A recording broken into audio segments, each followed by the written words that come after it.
هەورامیەکان لە ڕووی تەندروستیەوە ڕێگەی تایبەتی خۆیان هەبووە بۆ دەستنیشانکردن و چارەسەری نەخۆشیەکان. ئەزموون و دانایی دوو بنەمای سەرەکی بوون لەم بوارەدا. لەم ڕێگەیەوە جۆری نەخۆشی و شێوازی چارەسەرکردنەکەی دیاری کراوە. سروشتی هەورامان تاکە سەرچاوی دەستخستنی ئەو کەرستە و بەرهەمە ڕۆکیانە بووە لە چارەسەرکردنی نەخۆشیدا بەکارهێنراون. لە ئێستاشدا هەرچەندە زانستی پزیشکی لە ئاسێکی زۆر بەرزدایە، لەگەڵەوەشدا چارەسەری سروشتی و دەرمانی میلی بەهای خۆی لەدەست نەداوە. لە ڕابردوودا ئەم پیشەیە زیاتر لای پیاوە ئاینی و خوێندەوارەکانی هەورامان بووە. دانیشتوانی ناوچەکە لە ڕووی ئاینیەوە باوەڕی تەواویان بەو کەسانە هەبووە و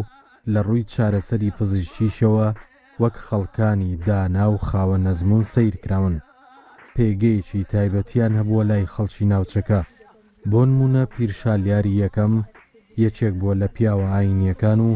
لە بواری پزیشکیشدا پیاوێکی دانا و خاوە نەزمون بووە. هەورامیەکان بۆ چارەسەری نەخۆشیەکانیان هانایان بۆ لای پیر بردووە.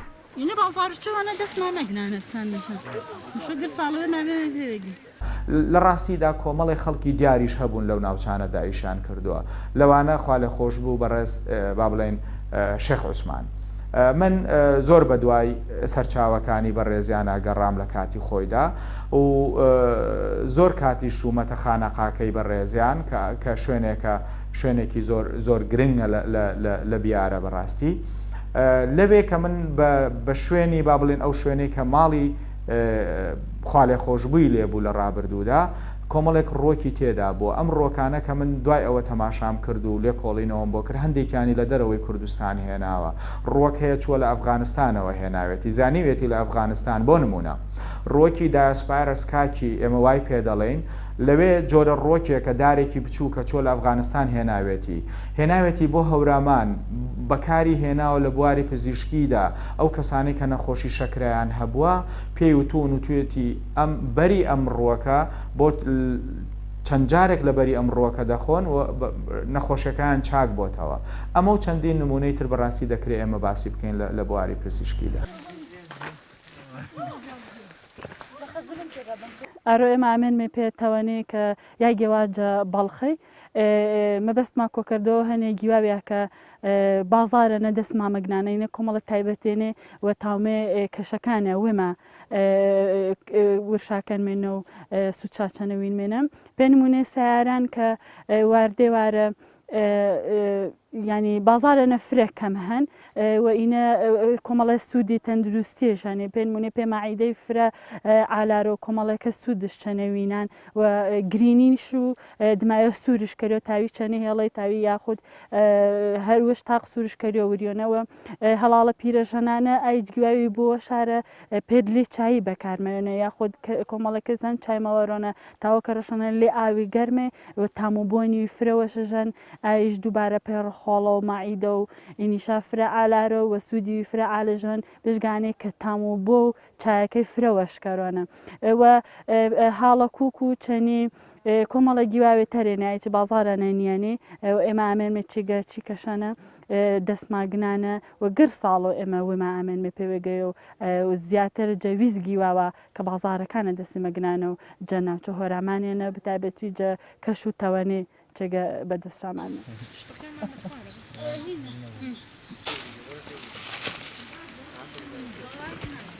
کەم زەوەکەی لەبار کرا ئەمڕۆ.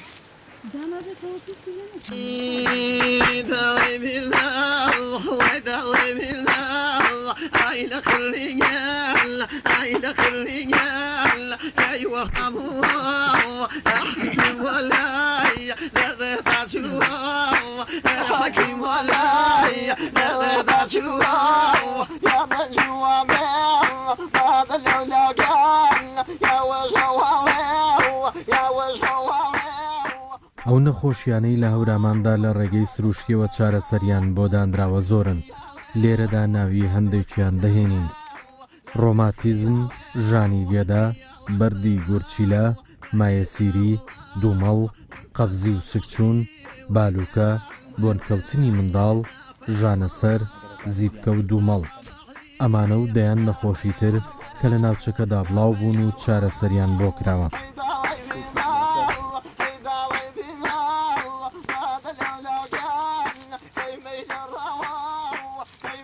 دیارە لە ڕاستیا خەڵکی لە ئێستا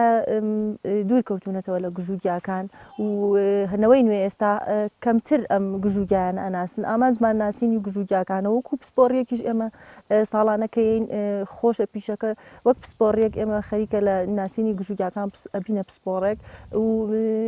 هەروەها بۆ دەرمانیش یعنی زۆربەی گژوگیاکان جگە لە سوودە تەندروستیەکەی کە بۆ مرۆڤ باشە لە هەرسکردن و سوودگەیاندن بە گەدە و ڕیخۆڵە و هەموو ئەندامەکانی جەستە وەکو دەرمانێک زۆربەی هاوڵاتیان لە ئێستاە بۆ دەرمان بەکاری ئەهێنن. ئەمە گیاکان سوودی تایبەتیان هەیە بۆ چارەسەری.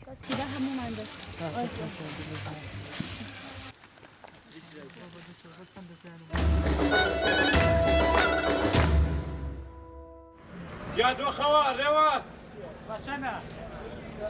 یک هزار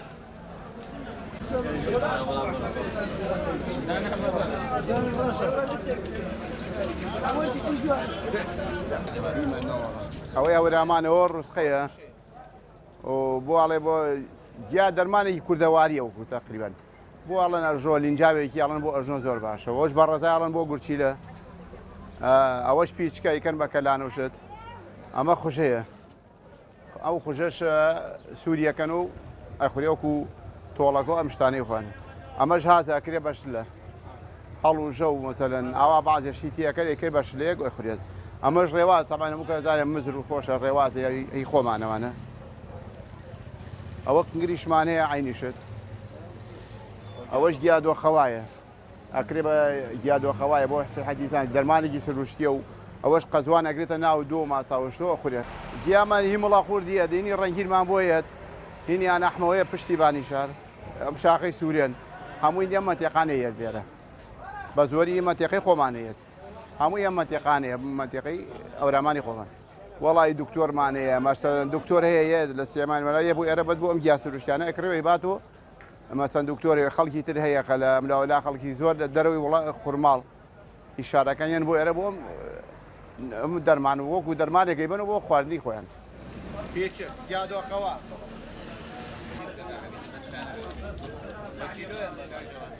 بە کیلۆ هەمانە بە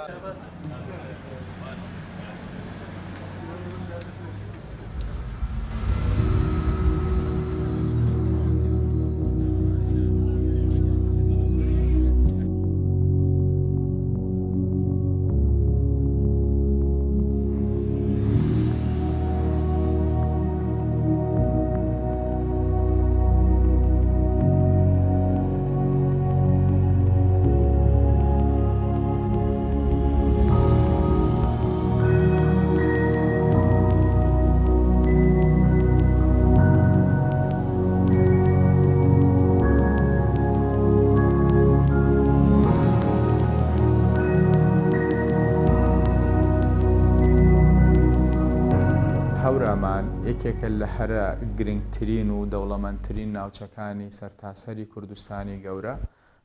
بە ڕووەکی سروشتی و لە هەمان کاتیشدا یەکێکە لە هەرە گرنگترین و دەوڵەمەندترین ناوچەکانی کوردستانی باشووریش بە گژوگیا و بە ڕووەکی سروشتی دەکرێ بڵێم زیاد لە 1100 جۆر لە ڕووەکی سروشتی لە شاخەکان و پێدەشتەکانی هەوراماندا هەیە و لە هەمان کاتیشدا باسکردن لە گژوگیا و لە سروشتی هەورامان مێژوویەکی زۆر کۆن و دێرینی هەیە بەپێی ئەو سەرچاوە زانستیانەی کەوا من بە دوای داگەڕاوم و کارم لەسەر هەورامان کردو و دکتۆرام لەسەر هەورامان خوێندووە لەسەر ڕۆکی سروشتی شاخی هەورامان و ناوچەی هەورامان لەو 1100 جۆر ڕووەکە سروشتیەی کە لە هەوراماندا هەیە زۆربەی زۆری لە بواری پزیشکی لە بوارە جیاوازەکانی تردا بەکار هاتووە خاڵێکی سەرەکی کە زۆر گرنگە و ئاماژەی پێ بدەم کە خەڵکی هەورامان لەبەر ئەوەی ناوچەی هەورامان ناوچەیەکی شاخاویە ناوچەیەکی دوورە دەست بووە لە ڕابردوودا خەڵکەکەی بۆ ئەوەی کە بەردەوام بن لە ژیان و هەروەها بۆ ئەوەی کە بتوانن بە ئارامی بە سروشتی بژین ئەو سەرچاوە ڕۆکیانە لەو ناوچانەدا کە هەبووە کردویانە بە یەکێک لە گرنگترین فاکتەرەکانی ژیانی خۆیان بۆ بواری پزیشکی بۆ بواری خۆراکی بۆ هەموو ئەو بوارە جیاوازانەی کە ڕۆیان بەکارهێناوە هەورامانیەکان دائما حەزیان کردووە کە ڕۆکی سروشتی لە بوارە جیاوازەکانی بەکاربێنن نەکە لەو بوارانە بەڕاستی بواری پزیشکی بووە بەکارهێنانی ڕۆکی سروشتی لە هەوراماندا دەگەڕێتەوە بۆ 1570 پێش 1570 خەڵکی هەورامان زۆر بە بوارێکی ئەکادمی وردی سەردەمیانەی لەو زمانەدا بەکاریان هێناوە دەکرێت بڵێم ڕۆک بەشێک بۆ لە ژیانی هەورامیەکان و خەڵکی هەورامان ڕۆکیان کردووە بە بەشێک لە ژیانی خۆیاندا ڕۆکیان بەکارهێناوە بۆ خواردن ڕۆکیان بەکارهێناوە لە هەموو پێداویستە جیاوازەکانیان و لە هەمان کاتیژان ڕۆکیان بەکارهێناوە بۆ چارەسەرکردنی زۆربەی زۆری ئەو کێشە تەندروستیانەی کە لەو ناوچانەدا هەبووەکو لە بیدایەتە ئاماژەم پێکرد ناوچەی هەورامان ناوچەیەکی دوورە دەستە خەڵک بە ئاسانی نەیتوانیەوە بگاتە ناو شارەکان لەبەرەوە لە زۆربەی زۆری کاتەکانە پشتیان بە ڕۆک بەستۆ بۆ چارەسەرکردنی نەخۆشیەکان یعنی من بەسی ترین نمونە بۆ جەنابەت بێنمەوە لەوێ ڕۆکێکمان هەیە پێی دەڵێن ڕۆکی ڕێگە کێشە لە زۆربەی زۆری ناوچەکانی کوردستانە بەکاردێ کە کاتێک خەڵکی ئەو ناوچانە ئازارێکیان هەبوو بێت لە جومگەکانیانە لە دەستیانە لە قاچیانە چون ئەم جۆرە گیان هێناوە کوتیویانە لە پەڕۆیەکی نەرم و ناسکیان کردو و لەسەر شوێنی ئازارەکەدایان ناوە بۆ فترێکی دیاریکرا و ئازارەکە نەماوە ئەمە یەکێکە لەو ڕووەکانەی کە بەکارهێنراوە بۆ نمونە ڕووەکی سوورە هەراڵە ئێوە پێی دەڵێن هەورامەکان پێی خۆی لە ڕاستیە سوورە هەڵاڵە یاخود سوورە هەراڵە بە شێوازی هەورامی لە هەورامان بەکارهێنراوە ئەو کەسانەی کە بۆ نمونە توش مار پێیوەداون چون چیان کردو بەشێکی بچووک لەم ڕۆکیان هێناوە کوتیویانە لە ئاوی گەرمیان کردووە داویانە بە نەخۆشەکە بەشێکی لێ خواردەوە بەشێکیان لەسەر برینەکە داناوە بۆ فترێکی زۆر دیاری کرا و نەخۆشەکە پێی چاک بوونەتەوە ئەمە نمونەیەکە یاخود با بڵێن ئەمە دوو نمونەیە کە من باسم کردو بەڵام لە ڕاستیدا بە سەدان بە هەزاران جۆر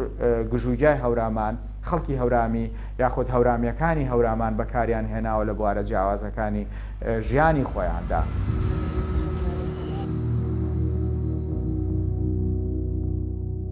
بەشێک لەو ڕۆک و گیانەوەرانەی هەورامیەکان سوودیان لێوەرگرتوون بۆ چارەسەری نەخۆشی ئەمانن بەرەزا، قەیتەران، جێلاخە، شەلەمە، سمڵ، مێخەک، مازوو، بەڕوو، گوڵەوەنەوشە، ئاویتوو، گەڵای هەنجیر، بنێشتی تاڵ، گۆشتی هەندێک لە زیندەوەرانی وەکو ژیشک و ڕێوی. وەڵای سەمە لە باپیرە بۆ لە هەورامانی مەنتیقەی هەورامانە تا سەچی نەخۆشی شتێک بووە سەرەتان بووە ژێرپەنجە بووە ئەمجا دمەڵ بووە نەخۆشی تر بووە با گەورەم چارەسەری کردووە ئێرە چارەسەریشی کردەوە نەخۆش بۆ توانای نەماوە میش 2 ساڵ پێشەمە 4 ساڵ لە لای ئەوان بوو بۆ منی بەجێ ئێشتووە ئێستا میش 10 ساڵە خەریک یە و ئیشەمە ئیشە بەکارێنم ئێستا گۆزروانە بۆ ڕوماتیزە بەکارێنێ ئەمجا بۆ نەخۆشی دووپشک بەکارێنە ئەمجا گۆزروانش بۆ باواری بەکارێنە باوە گەورم ئیسە ڕێخەی ڕیشکی بەلەک ئێمە بەورامیڵێن ڕیشکی بەڵێت نازانم سۆرانی چی بڵێن بۆ سەرەتانی مەعیدە گرەی مەعیدە ئەمجا بۆ ئینتیابی مەعیدە بۆ کۆڵۆن بۆ دوانزەکرێ بەکارێنم بۆیە ئێستا ژێرپەنجەی مامە ئەحتیادیەتە لام 4 نوعی هەیە ئێستا لای دکتۆرەکان ئەڵێن 6 نوعیە بەس 4 نوعیە ژێرپەنجە هەیە ڕقە بێ هەیە خۆی وەکو میسڵدانی لێ گەورە بێ هەیە سوورە بێتەوە ئەمجا هەیشیە گەرمە ئەگە گەرمەکەی بێەوە دەرەجە زیاکەیت ئەگە ساردەکەی بێت دەرەجە کەمەکەیەتی ئەوانەی تر وەڵام شەمایلکەی بۆ بەکارێن و ئەمجا سرێشی و شیری مانگای زەردی بۆ بەکارێنم و ئەمجا لەگەڵ دەرمانی ترە هێلکە و شرێشی هێلکە و ئەمجا پێستی سەرەگا ئەگەر بزانم کامەیە پێستی سەرەگای بۆ بەکارێنم لە بەرەمە ڕیشکەکەی دەربێنێ بەکارهێنانی ڕووەکی سروشتی ئەگەر بگەڕێنەوە بۆ داتامێژوویەکان هەمووی لەسەر ئەساسی تەجروبە بووە. زۆربەی زۆر لەو کاتەدا با بڵێن شیکار نەبوو بۆی ڕۆکەکان شی بکەنەوە بزانن لە ڕووی کیمیایەوە لە چی پێک هاتووە، بزانن چی پێک هاتەیەکی تێدایە، بزانن ئایا ئەم پێک هاتە دەکرێ بخورێ یاخود ناکرێ بخورێ. زۆربەی زۆری کات تەجروبیان لەسەر کردووە و تەجروبەکانیش بەداخەوە دەڵێم زۆربەی زۆری کات لەو زمانەدا هەر لەسەر ئینسانەکان کراوە. گژوگیا هە بۆ ئینسان خواردوێتی بۆی چاکی بکاتەوە بەڵام بەداخەوە کوشتوێتی کە خەڵکەکە زانیویانە ئەو شخصە گژوگیا ئەو گژوگای خواردووە کوشتوێتی دواتر بەکاریان نەهێناوتیان ئەم گژوگیا ئینسان دەکوژە نابێت کەس بیخوا. کوردستانی گەورە زیاد لە خاوەنی 13 بۆ 14,000 جۆر ڕۆکی سروشتیە لە دنیادا کە دەتوانم بڵێم لە ڕۆژهەڵاتی ناوەڕاستدا لە زۆربەی زۆری ناوچەکانی دنیادا هیچ وڵاتێک نییە ئەوەندەی کوردستان دەوڵەمەند بێ بە سەرچاوە یاخود دەوڵەمەند بێ بە گژوگیای سروشتی. پێش من کار لە هەورامانە کرابوو نزیکەی 400 جۆر لە ڕۆکی سروشتی لە هەورامان کۆ کرابوونەوە. بەڵام خۆشبەختانە کە من هاتم کارم لەسەر ئەوە کرد داتاکەم گەیان بە 1100 جۆر زیاتریش لە ڕۆکی سروشتی لە هەوراماندا. زانان ڕووەک ناسە نێودەوڵەتیەکان لە کۆندا 200 ساڵ 300 ساڵ پێش ئێستا هاتوونەتە هەورامان هەر لەو زمانەدا گرنگی هەورامانیان زانیوە لە ڕووی ڕۆکی سروشتیەوە. من بە نمونە بۆ جەنابەت دێنمەوە. من ساڵی 2013 ڕۆیشتمە باخچەی شاهانەی یاخود سەنتەری مەلەکی بەریتانی لە لەندەن بۆ ئەنجامدانی بەشێک لە کاری توێژینەوەی دکتۆراکەم. لەوێ نزیکەی 60,000 سامپڵی ڕۆکی سروشتی کوردستان هەڵگیراون لە ناوچە جیاوازەکانی کوردستانەوە براون. بە دڵنیاییشەوە ڕێژەیەکی زۆر زۆری هەورامانی تێدا بوو. ئەم ڕووەکانە لە سەدەکانی ڕابردوودا براونەتە ئەو وڵاتانە. براونەتە ئەوێ کاری زانستی لەسەر دەکەن. بەداخەوە من دەڵێم وڵاتانی دەرەوەی کوردستان لە 500 ساڵی ڕابردوودا کاریان لەسەر گژوگیا و سروشتی کوردستان کردووە هەتا وەکو ئێستا ئێمە بیرمان لەوە نەکردوێتەوە کە بتوانین ئەم سەرچاوانە بەکاربێنین بۆکو داهات وەکو سەرچاوی بژێوی بۆ خەڵکی خۆمان. لە دوای تەواوکردنی توێژینەوەکەم 4 جۆر ڕووەکم دۆزیەوە تازە بوون بۆ زانست لە هەورامان و با بڵێن توێژینەوەکانیشیانم لە زانکۆ جیهانیەکانی دنیا بڵاو کردوێتەوە. ئەگەر جەنابەت ئێستا بڕۆی سەرچێک بۆ هەورامان بکەی لە گۆگڵ خۆشبەختانە هەورامان یەکێکە لە دەوڵەمەندترین ناوچەکانی دنیا بە سەرچاوەی زانستی ورد لە بواری ڕۆکیدا کە لە ڕاستیدا بەشێکی زۆری ئەو کارانە من بە ئەنجامم گەیاندووە. ئەو ڕووەکانی کە من دۆزیومەتەوە تازە بوون بۆ زانست جۆرێکیانم بە ناوی هەورامانەوە ناو هەر ناوم ناو ئۆنۆزما هەورامانێنسز دانێکی تریانم بە ناوی سوکرۆفولاریا سولێمانی کاوە ناوناوە و جۆرێکی تریشیان بە ناوی فریول لە شەهبازیانە بە خۆشحاڵیەوە بە ناوی مامۆستاکەمەوە ناوم ناوە بە ناوی دکتۆر حسانەوە کە ئەو بۆ ماوەی 4 بۆ 5 ساڵ بە خۆبەخشانە کاری لەگەڵ من دەکرد و سەرپەرشتی تێزی دکتۆراکەی منی دەکرد و یەکەم زانای ڕووەک ناسی دنیایشە لە بواری پۆلەنکردنی ڕووەکدا و زیاد لە 30 ساڵیش مامۆستا بووە لە زانکۆی هارڤەرد و جۆری چوارەمیشی بە ناوی دکتۆرە سەرباخەوە ناومان ناکە ناومان پترۆڕاگیای سەرباغیای کە ئەویشێکێک بوو لەو ڕووەکە گرنگانەی لە ڕاستیشدا لە سەرتاسەری دنیادا پترۆڕاگا یەکێکە لەو ڕەگەزانەی کە ژمارەیەکی زۆر زۆر کەمی هەیە و پێشم وایە 3 جۆری هەیە لە عێراقدا و لە ئێرانی شابزانم 4 جۆری هەیە. لە منتیقەی زاگرۆزدا بە هەموویەوە ناگاتە 6 جۆر هەیەی. بە خۆشبەختانە ئەم جۆرێکی کە ئێمە دۆزیمانەتەوە بوو بە دەستە خوشک و بوو بە جۆرێکی نوێ بۆ زانست. لە هەمان کاتیشدا من 18 جۆریشم لە هەورامان دۆزیەوە تازە بوون بۆ عێراق هەر 18 جۆرەکەیشم لە چوارچێوەی توێژینەوەیەکی زانستی لە یەکێک لە گۆڤارە بەناوبانگەکانی جیهان کە ئەویش فیدس ریپۆرتۆریەم بوو لە کاتی خۆیدا بڵاوم کردوێتەوە.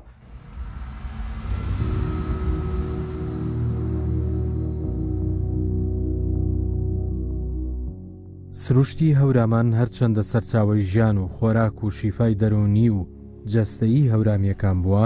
لەبەر سەختی و ساردی کەش و هەواکەی زۆر جار هۆکاری نەخۆشیەکانیش بووە بە تایبەت شکانی قاچ و دەست و کەوتنە خوارەوە لە شوێنە سەخت و بەرزەکانەوە. بەڵام هەورامیەکان بە ژیری و دانایی خۆیان هەرزوو بە دوای چارەسەردا گەڕاون توانیویانە لەم بوارەشدا پشت بە خۆیان ببەستن.